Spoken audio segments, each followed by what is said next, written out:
Vitamin D খুব একটা গুরুত্বপূর্ণ ভিটামিন। গর্ভবতী অবস্থায় মায়েদেরকে পর্যাপ্ত পরিমাণে ভিটামিন ডি নেওয়া উচিত।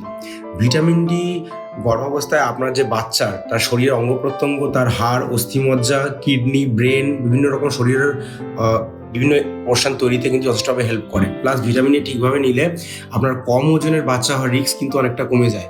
প্লাস মায়ের যে গর্ভাবস্থায় সুগার বাড়ার বা প্রেশার বেড়ে যাওয়ার যে রিস্ক থাকে সেটাও কিন্তু অনেকটা কমিয়ে দেয়। কিছু রিসেন্ট স্টাডিতে দেখা গিয়েছে চাইল্ডহুড অ্যাজমা বা জন্মের পরে বাচ্চাদের যে হাঁপানি, শ্বাসকষ্টের যে সমস্যাগুলো হয় সেটা রিস্কও কিন্তু অনেকটা কমে যায় যদি মা পর্যাপ্ত পরিমাণে ভিটামিন ডি গর্ভাবস্থায় নেন। কতটা পরিমাণে নেবেন?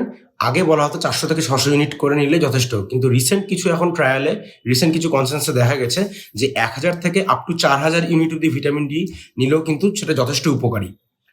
আচ্ছা, ভিটামিন ডি মেনলি আসে থেকে সানলাইট বা সূর্যের আলোতে যদি এক্সপোজার করা হয়, আমাদের শরীরে সূর্যের আলো পড়লে সেখান থেকে কিন্তু ভিটামিন ডি মেনলি তৈরি হয়। প্লাস মাশরুম, ডেয়ারির কিছু প্রোডাক্টস, কিছু ফিশ অয়েল, মাছ, কি তৈলাক্ত মাছ, মাংসের যে যকৃৎ মানে যেটাকে আমরা বলি লিভার, তার মধ্যে কিন্তু ভিটামিন ডি প্রচুর থাকে। প্লাস ডিমের কুসুমের মধ্যে ভিটামিন ডি প্রচুর থাকে। সেই জন্য ভিটামিন ডি একটা খুব ইম্পর্টেন্ট জিনিস, এটা কিন্তু ইগনোর করা যাবে না।